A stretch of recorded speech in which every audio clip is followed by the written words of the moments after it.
नमस्कार शेतकरी मित्रांनो, शेतीमळा चॅनलच्या आजच्या नवीन व्हिडिओमध्ये आपले स्वागत आहे। तर शेतकरी मित्रांनो, आज आपण आहोत खरबूजच्या प्लॉटमध्ये। तर हा प्लॉट जो आहे तो हार्वेस्टिंगला आला आहे। तर शेतकरी मित्रांनो, हा आता 80 दिवसाचा आमचा खरबूजचा प्लॉट आहे। तर या प्लॉटसाठी आम्ही काय काय केले आणि आता तुम्ही पाहू शकता की किती चांगल्या पद्धतीने 80 दिवसाच्या खरबूजच्या प्लॉटची कॅनोपी आहे। तर या खरबूजच्या प्लॉटमध्ये आम्ही कोणते स्प्रे केले आणि कोणते लिक्विड दिले आणि आज आमचा खरबूजचा प्लॉट हा काय भावाने गेला आहे, सर्व आम्ही आज आपल्याला या व्हिडिओमध्ये सांगणार आहोत। तर शेतकरी मित्रांनो, व्हिडिओ शेवटपर्यंत पहा आणि तुम्ही जर आमच्या यूट्यूब चॅनल नवीन असाल तर आमच्या यूट्यूब चॅनलला सबस्क्राईब करून बेल आयकॉन नक्की प्रेस करा। चला तर मग व्हिडिओला सुरुवात करूया। शेतकरी मित्रांनो, हे फेनिक्स जेनेटिक्सचं कंपनीचं विजेता हे वाण आहे। हे आम्ही 18 डिसेंबरला लागवड केली होती।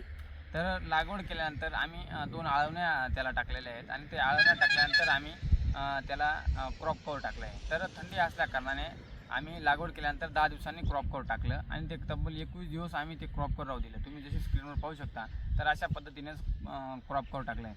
तर क्रॉप कव्हरमुळे अतिशय छान रिझल्ट मिळाला आणि कॅनोपी तुम्ही पाहताय तर अतिशय सुंदर आहे। त्यामुळे फळाला शायनिंग आणि त्याचं वजनही भरपूर, म्हणजे जवळजवळ 1.5 किलो म्हणजे 1500 ग्रॅमपर्यंत त्याचं वजन गेलेलं आहे।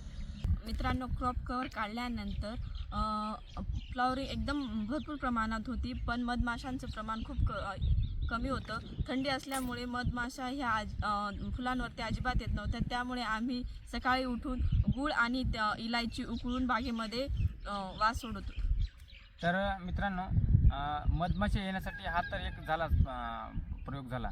तर मधमाशा काही केल्या येत नव्हता, तर आम्ही त्यासाठी गुलाब पाणी वगैरे किंवा सुगंधित अगरबत्त्या वगैरे यासुद्धा आम्ही प्लॉटमध्ये लावल्या। त्याचासुद्धा चांगल्या प्रकारचा फायदा झाला आणि मधमाशा आल्यामुळे पॉलिनेशन झाल्यामुळे फळांची साईज तुम्ही पाहताय तर अतिशय चांगल्या प्रकारची झालेली आहे। 21 दिवस क्रॉप कव्हर टाकल्यामुळे आमचा स्प्रेचा खर्च वाचला। फक्त आम्ही अधूनमधून 1-2 स्प्रे घेतलेत आणि क्रॉप कव्हर काढल्यानंतर आम्ही अगदी चांगल्या प्रकारची बुरशीनाशकची फवारणी केली होती। तर हे नाजूक पीक असल्यामुळे क्रॉप कव्हर जेव्हा राहतं तेव्हा काही अडचणी, पण क्रॉप कव्हर काढल्यानंतर ते आपल्या वातावरणाला मॅच करण्यासाठी आपल्याला फवारणी करण्याची अत्यंत गरज असते। तेव्हा थोडेसे स्टँडर्ड आपल्याला बुरशीनाशक वगैरे वापरावे लागतात। पण जोपर्यंत क्रॉप कव्हर आपल्या खरबूज पिकावर आहे तोपर्यंत आपल्याला कुठल्याही स्टँडर्ड किंवा जास्त स्प्रे मारायची गरज नाही। तेवढा जो कालावधी असतो 21 दिवसाचा, कारण हे 75 ते 80 दिवसाचं पीक असल्यामुळे 21 दिवस आपल्या खरबूज प्लॉटला स्प्रे न मारणं म्हणजे आपला भरपूर पैसा हा वाचत असतो। तर सर्वात महत्त्वाचं म्हणजे आपल्या प्लॉटवर वेल्टिंग येऊ नये, त्यासाठी वेल्टिंग भरपूर येतात। तर वेल्टिंग येऊ नये त्यासाठी आम्ही पहिल्या 15 दिवसाच्या अंतराने जलोरा सोडलं आणि त्यानंतर आम्ही एलाइटचा वापर केला। त्यामुळे आपल्या प्लॉटमध्ये कुठल्याही प्रकारची वेल्टिंग ही आलीच नाही। मित्रांनो, सेटिंग होण्यासाठी आम्ही 1261 1340 आणि वेल लांबल्यामुळे आम्ही 05234 हे दिलं होतं। तर हा तर झाला सेटिंगचा, हा झाला सेटिंगसाठी। तर आम्ही साईजसाठी किंवा फुगवूनसाठी आम्ही 06020 झालं, 05234 आणि आता जे नवीन ग्रेड आले 04247 अशा भरपूर ग्रेडचं आम्ही वापर केला। तसंच शक्तिमान झालं आणि त्यामुळे आपल्याला आता या प्लॉटमध्ये चांगली साईज मिळाली।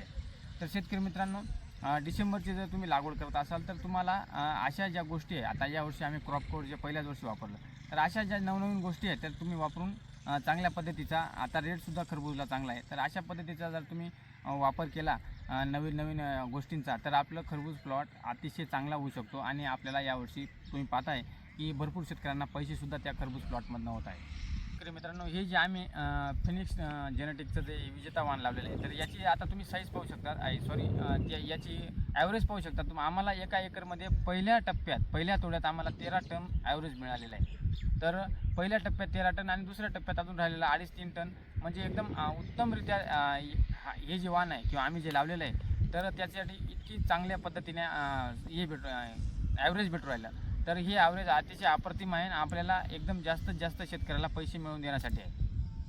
तर मित्रांनो, आम्ही जे आमचा प्लॉट हार्वेस्टिंग चालू आहे, तर आम्ही आमचं खरबूज हे 23 रुपये किलोने दिलेले। तर तुम्ही साईज बघू शकता, तुम्ही एकदम अतिशय चांगल्या पद्धतीने साईज आणि 1.5